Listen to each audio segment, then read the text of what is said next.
अस्सलाम वालेकुम नाजरीन कराम। हथकड़ी के इस्तेमाल से चेहरे पर नमूदार लकीरें और झुर्रियों का खात्मा हो जाता है। हथकड़ी के पानी में बेसन मिलाकर गैर जरूरी बालों पर लगाओ, खुश्क होने पर उतार दो, बाल खत्म हो जाएंगे। लीमू का रस चूस लिया करो, चेहरे की झुर्रियां गायब हो जाएंगी। केला कैंसर के मरीजों के लिए निहायत फायदेमंद है।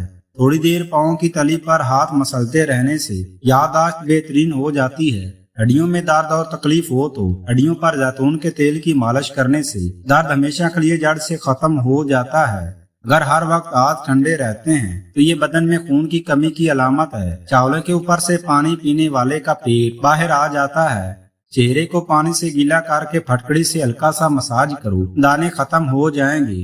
अगर आप खुद को ख्वाब में सफर करता देखें तो समझ जाएं कि बहुत जल्द घर में दौलत आने वाली है। रोटी को चबाकर खाने से कभी पेट से गैस की बदबू नहीं आएगी। कह ना रुक रही हो तो एक चुटकी जीरा खा लें। शादीशुदा जोड़ों के लिए दूध में हल्दी का इस्तेमाल बेहद मुफीद है। ज्यादा मछली खाने वाली औरतों के चेहरे पर बाल ज्यादा आ जाते हैं। पेशाब की जलन हो या पेशाब रोक कर आता हो, खालिश दूध लें 1 पाव, उसमें 4 कतरे कलवंजी का तेल और 1 चम्मच खालिश शहद मिलाकर मरीज को पिला दें।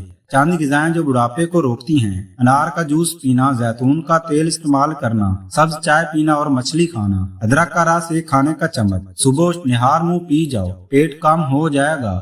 अगर आपके चेहरे पर निशान हो तो लीमू के छिलकों को चेहरे पर मसल देने से ठीक हो जाएंगे। अगर थोड़ा सा काम करके ही थकावट हो तो किशमिश खा लिया करो। देसी घी गर्म करके उसमें थोड़ी सी देसी शक्कर मिलाकर उसको चाट लें। जब रात के वक्त सोने लगो तो नीम गर्म पानी पी लिया करो, नींद जल्दी आएगी और पेट की सफाई हो जाएगी। खाने के बाद सौंफ चाक लेने से बनाई तेज तरीन हो जाती है।